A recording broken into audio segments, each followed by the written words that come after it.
and all his staff and everything. If you would give them a hand, they've worked really hard to make this happen. Billy and I have been friends for a long, long time, so I'm pretty honored to have him today. So welcome Billy Lawson and Ed Hill.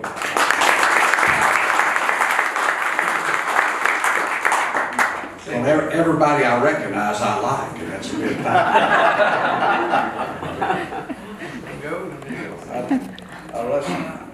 I even saw Bob Wilson back there. He keeps my B3s and my Wurlitzers going. Raise your hand if they may need you. He fix anything. Really shocked me. He's over here from Decatur. I told Jim Perdue out front there must be more people that you owe money to. Jim here? Jim's here too. Oh, wow. He's in the rafters with Suzanne. Oh, wow. There must be more people that you owe money to. They all showed up today. Back door, I'll take that. I want to introduce you to my buddy Ed Hill here. He won't tell you, but this guy's written so many hits. Everybody from Leon Womack to Sarah Evans, Tracy Lawrence, George Strait, Trace Atkins, Jamie O'Neill. Let me give you $1, Billy. Let me see. You can do a shameless promotion. Oh, yeah. Faith Hill. Tell them about your book. Well, I had a life of doing some interesting things. Before the drugs.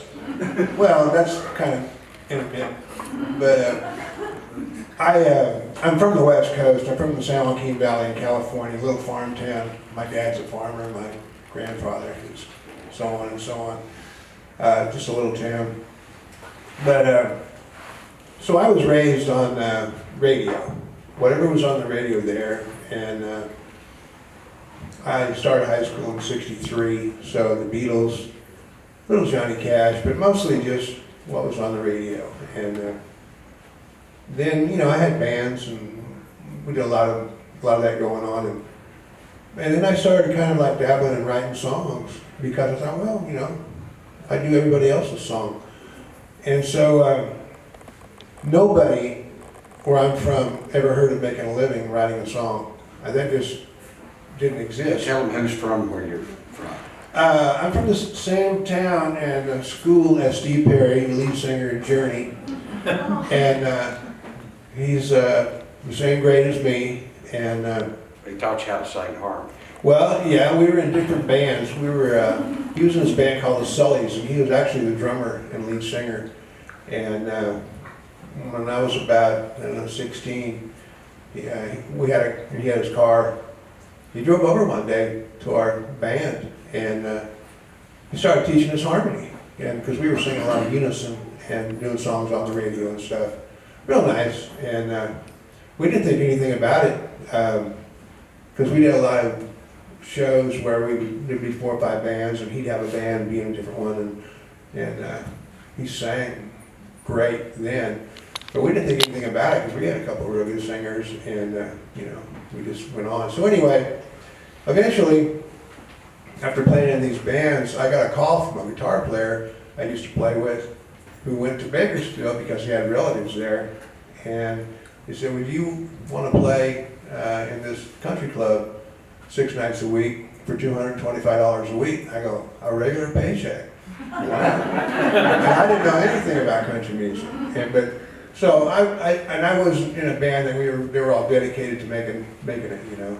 And so I went there, I packed my stuff, and slept underneath my little Fender Rhodes for about 2 weeks, and we practiced, and then we started this gig at a place called the Blackboard. And the Blackboard's a famous country club in Bakersfield, part of the West Coast Circuit, that Merle Haggard and Buck Owens and all those people played. So I lived there for 7 years and learned all that music. And you learn about the people, you know, like the Bakersfield sound is not the Nashville sound. The people in Bakersfield, they didn't even know it was a sound. They're just people coming from the Great Depression, their folks and grandparents, and they're out there picking oranges, they're out there working their rears off, and on Friday night they'll come into a little club, just drink a beer, to socialize, to dance, to forget about their problems.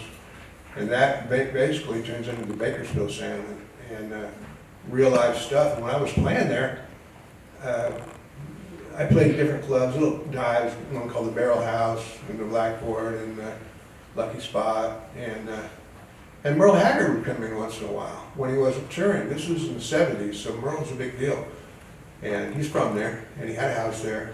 And he would come there just to practice fiddle or guitar. He'd get up on stage, he really didn't even sing any songs. And he'd get up with the band, and he would practice. So I thought it was very admirable of him. And after I was there for a couple of years, his piano player, Mark Urey, decided to go on his own. And Mark he's deceased now, but he was a great piano player. And as you're going to see, I'm not a very good piano player. I just kind of block the stuff in there.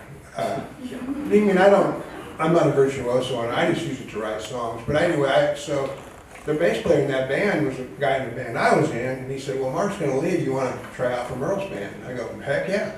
And his office was only about 3 blocks from my little house. And so I went over there and rehearsed. They gave me all of Merle's albums, and Mark was some songs that he would sing live and might sing live. And he came in, and I was thinking, God, that's Merle Haggard. And he was real quiet, and I was almost like, is this guy going to hit me or what? Because you know how he lived, and it's like, and he comes in with a cardboard box, and his drummer's named Biff Watson. Biff was a great big guy. No neck. No neck Biff. And he also was in charge of the buses, so Biff had another job. But anyway, he was, let's say, a mediocre drummer, and he was always the subject of Merle's conversation about not playing very well. And Merle comes in a cardboard box, sets it on Biff's drums, gives him a pair of brushes, says, okay, let's do When My Blue Moon Turns to Gold, which is an old song out of the 40s. And he says, you play that, that's what we played on the record. And when he comes to me when we're playing, he was into Bob Wills and doing all that stuff. He goes, give the piano man one, and I'm like, we're in B flat. Can we go to A or C or something? I can't say anything, but I'm trying to play it, And Merle calls me back in his little office inside the big office. And he has a book. And the book's by Al Strickland. Or I don't know if it's by him, but Al Strickland's in the book. And Al Strickland was the piano player for Bob Wills. And he says, just take this and learn from it. So I was doing all that. Out of bed, I'm broken by out of bed. I was like, dang, there's a lot of chords in this song. And so, you get a real respect for that. And about that time, Mark Urey, after about a month and a half, Mark Urey decides it's too hard on his own out there, and he asks for his job back. And Merle loved him. And that was my tenure with him, And, Just long enough to learn the material. Yeah, but he remembered me, and it was a great experience. And I'll tell you one thing, and some of the stuff's in my book, and one thing that happened when I was in the year, Paul. thanks, Paul. That's Paul Brevard right there. In the year 2006, when I'd been in Nashville for a while, and the BMI Awards, I won Songwriter of the Year.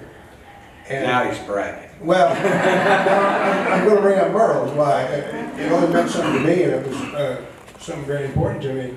They have what they call an Icon Legend Award. I'm not sure how they say it, but I was here, and the stage was here. Merle Haggard was sitting over here, and I went and said hi to him, and there's a whole bunch of people around him. And Chris Christopherson was sitting over here, and they were both getting the Icon of the Year award.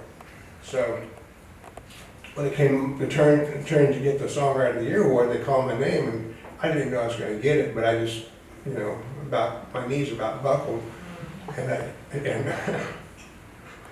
whew.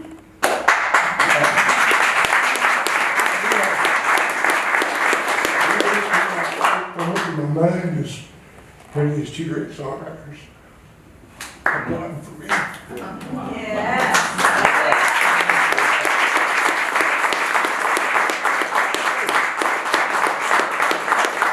I didn't even worry about that, but it was a big deal to me.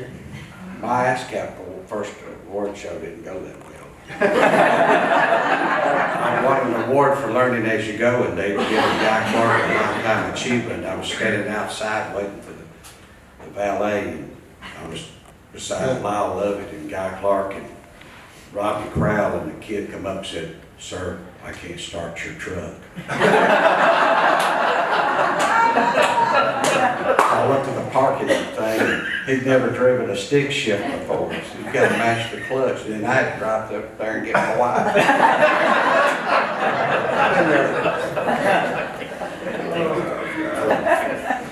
Anyway, so I moved to Nashville after, what I did is another guy, a friend of mine, started playing in LA, and he played at the Palomino Club, which is one of the only country clubs which always had stars at it. And he said, you know, we need a piano player. The guy left, he's gonna try out, so I went on a Monday night and I got the job. And eventually, this is in the 70s still, later part of the 70s, Mickey Gilley, and he would come through, and he would play there about twice a year, and Jerry Lee Lewis, Emita Harris, you know, all these people. And it was just a lot of fun. And one time when they came through, Johnny Lee, who was actually playing drums for Mickey at the time, he said, well, you know, we need a piano player. You want to do it? And I go, well, sure. And it was right before that Urban Cowboy came out.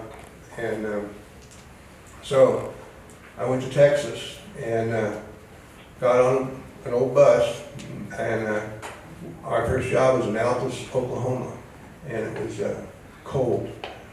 And I was like so excited about it. And we pulled up in a pasture, a cow pasture, and there's a flatbed trailer with 2x4s with Christmas lights. And the wind's blowing, and we're at a little racetrack, and there's about 300 people there in sleeping bags in front of the racetrack against the wall. And I was like, this is big time. I made a mistake. So anyway, that's how it happened. And then after several years, I made trips to Nashville, and when we came to Nashville, we did hee-haw, we did things like that. And so, and I was always writing during that time. And so I eventually just came here and had my dad's old truck with a camper shell, a little flat camper shell. And I slipped in the back of that for 2 weeks. I didn't know anybody. So anyway, I slept in a sleeping bag on a little mattress, and took showers at a truck stop.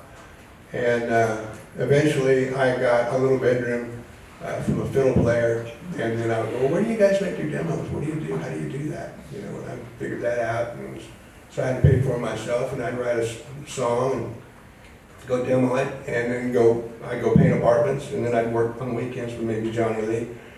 And I kept doing that stuff, and then eventually one of the singers that I started to know, so, you know, I said, who can I show this stuff to? You know, I got 12 songs that I wrote by myself, and I'd like to show it to somebody, and all this buildings that says no unsolicited material. I don't even know what that means. So he goes, well, she goes, well, it was Karen Staley was her name. She goes, well, just show it to my publisher. She's an independent publisher, but her name was Karen Conrad. And so I just you got real thin skin when you first started doing this, and now I got alligator skin. You can't bother me now because I know what the deal is. But then, you know, it means, you know, rejection. And so anyway, out of those 12 songs, I took 8 of them and put them on. Back then it was a cassette. And I saw Karen there at her office about 10 in the morning getting her mail. I introduced myself. She says, yeah, man, great, Lawson, why don't you come up to the office and listen to them with me? And I'm like, I gotta go. I didn't have the courage to sit there with her and listen to my song because I was afraid of what she was gonna do. I went back to where I was staying, and as soon as I got back, she wanted 4 of those songs. Yeah. I was like, wow. And then on my 20th song I turned in, I got a Reba McEntire single called Till Love Comes Again. And then time went by, and I was about ready to back the trailer up again and get out of there, and then I got a Tracy Lawrence single. And about every time I'm about to leave, I got a big song. And that's the way it's been for 35 years.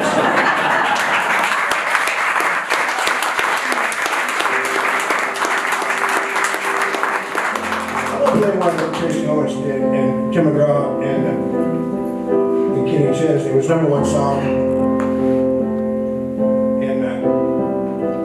Billy and I did it, Billy,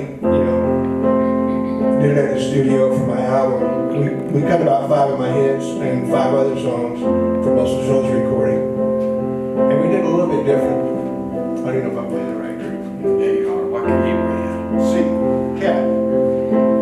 Anyway, nobody wanted the song for 2 years.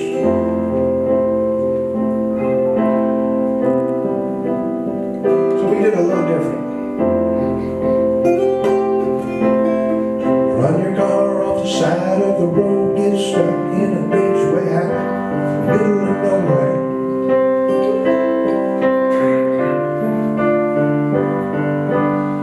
Or get yourself in a bind, lose a shirt off your back. Need a floor, need a couch, need a bus fare. This is where the rubber meets the road. This is where the cream is gonna rise. This is what you really didn't know. This is where the truth don't lie. Find out who your friends are. Somebody's gonna drop everything, run out and crank up their car. Hit the gas, get there fast, never stop to think what's in it for me, or it's way too far. They just show on up with their big old heart. Find out who your friends are.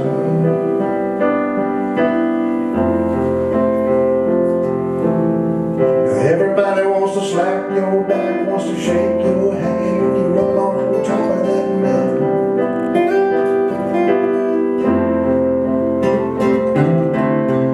Let one of those rocks give way, slide back down, look up, see who's around then. This ain't where the road comes to an end. This ain't where the bandwagon stops. This is just one of those times when a lot of folks drop off. Find out who your friends are. Somebody's gonna drop everything, run out and crank up their car. Hit the gas, get there fast, never stop to think what's in it for me, or it's way too far. They just show on with their big old heart. Find out who your friends are when the water's high, when the weather's not so fair, when the well runs dry. Who's gonna be there? You find out who your friends are.